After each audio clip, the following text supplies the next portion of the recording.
चलो वरदान सुनो, सिर पे हाथ रखेंगे सभी। ऐसे समझो कि मुझे परमेश्वर वरदान दे रहे हैं और मैं उसको दिल से स्वीकार कर रही हूँ। कंपेनियन के साथ द्वारा सदा मनोरंजन का अनुभव करने वाले कंबाइंड रूपधारी भव। कंपेनियन के साथ द्वारा सदा मनोरंजन का अनुभव करने वाले कंबाइंड रूपधारी भव। हाँ, इसकी व्याख्या सुनेंगे। कंपेनियन के साथ द्वारा, मैंने कंपेनियन कौन है? परमात्मा। भगवान को अपना कंपेनियन बना लो, दोस्त बना लो, फ्रेंड बना लो, कभी धोखा नहीं दे, गारंटी। और उससे फिर सदा मौज में रहोगे, मस्ती में रहोगे, नाम तुम्हारी नान का चढ़ी रहे दिन रात। और कंबाइंड होके रहो, अकेले नहीं समझो कभी।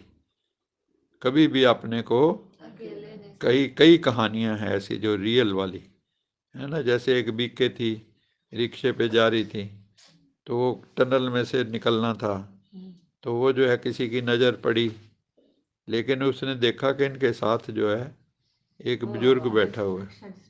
हाँ, तो ब्रह्मा बाबा थे एक्चुअली, उसको वो भी दिख रहे थे, तो उसकी हिम्मत नहीं हुई। समझ।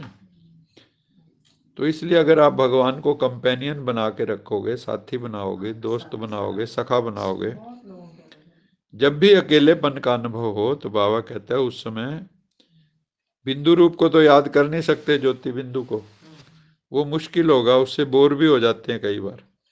उस समय अपने रमणीक अनुभवों की कहानी को स्मृति में लाओ। जैसे बाबा ने कहा, अपने सोमान को लाओ कि मैं श्रेष्ठ आत्मा हूँ, मैं पवित्र आत्मा हूँ, मैं पवित्र बन रहा हूँ, मुझे श्रेष्ठ बनना है।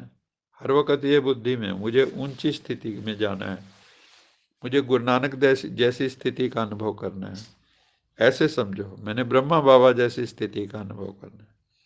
अपने सोमान की प्राप्तियों की लिस्ट सामने लाओ भी, जब से मैं ज्ञान में आया मेरे में क्या चेंज आई।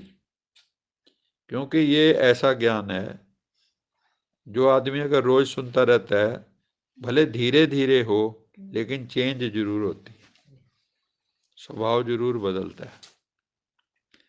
तो प्राप्तियों की लिस्ट सामने लाओ भी, मुझे अब तक भगवान से क्या मिला है।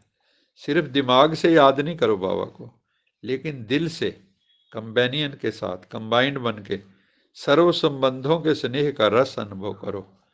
क्योंकि एक ही है जिससे सारे रिश्ते निभा सकते हो। बाकी तो माँ है तो माँ समझोगे, बहन है तो बहन समझोगे, पत्नी है तो पत्नी समझोगे। एक के साथ सारे रिश्ते नहीं निभा सकते।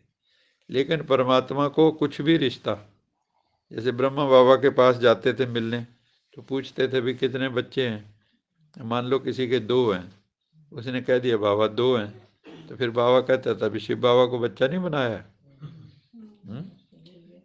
है ना।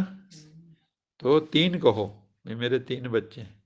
और जो तू दूसरों को दे रहा है ना, दोनों को, उतना हक उसको दे के देख ले, वो तेरी मदद करता है या ये 2 तेरी मदद करते हैं, ये भी देख ले।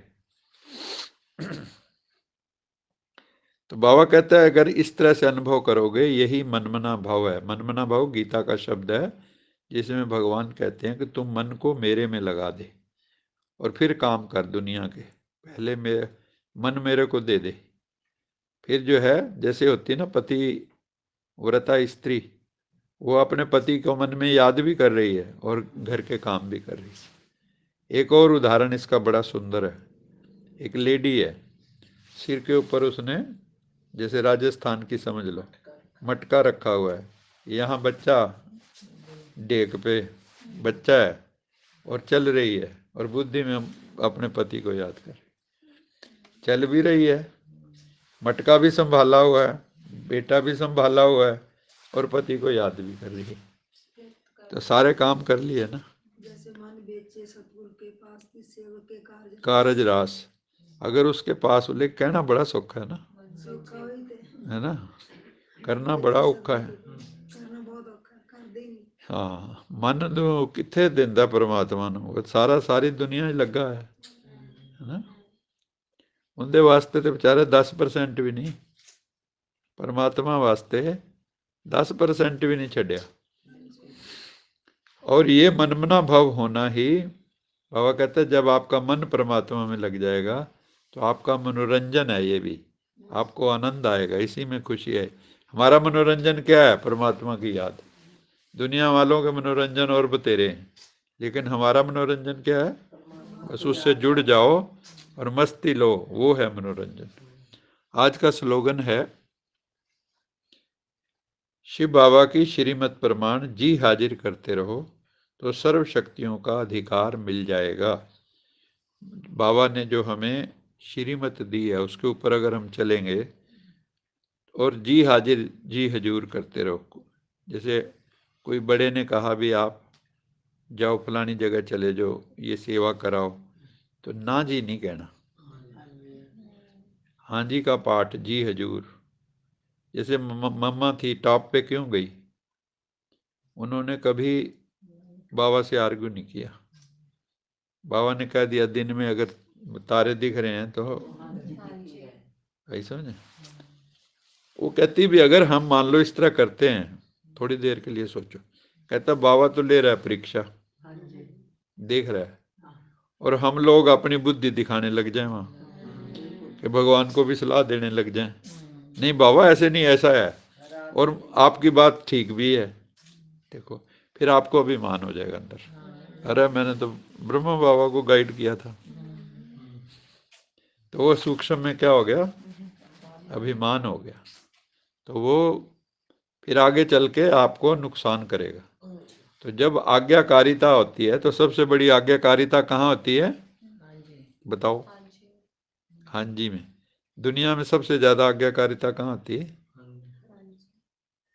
एग्जाम्पल, हमारा बॉस होता है, जिससे भय होता है, वहां भी नहीं होती उतनी, उससे भी ज्यादा, बॉस से भी ज्यादा मिलिट्री में। Yes sir, yes sir, yes sir, ये चाहिए, यस सर, यस बाबा, यस बाबा, यस बाबा। तो यस बाबा करते रहेंगे तो मस्ती। बाबा की हो जाएगी।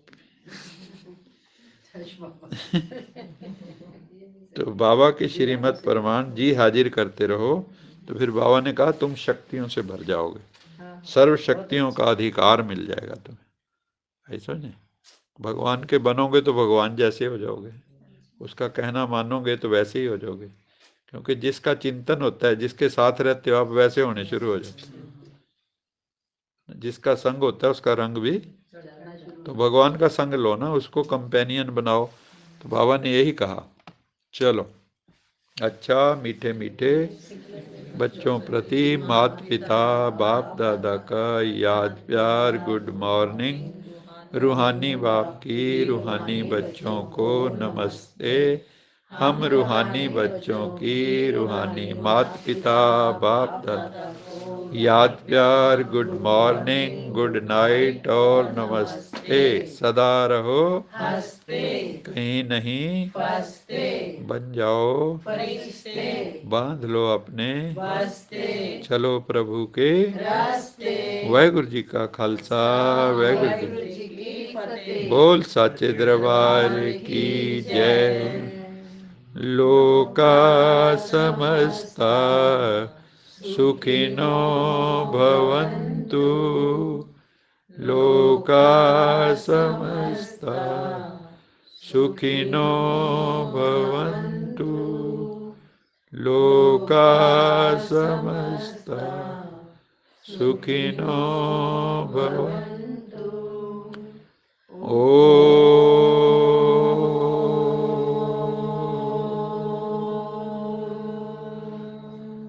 शांति शांति शांति।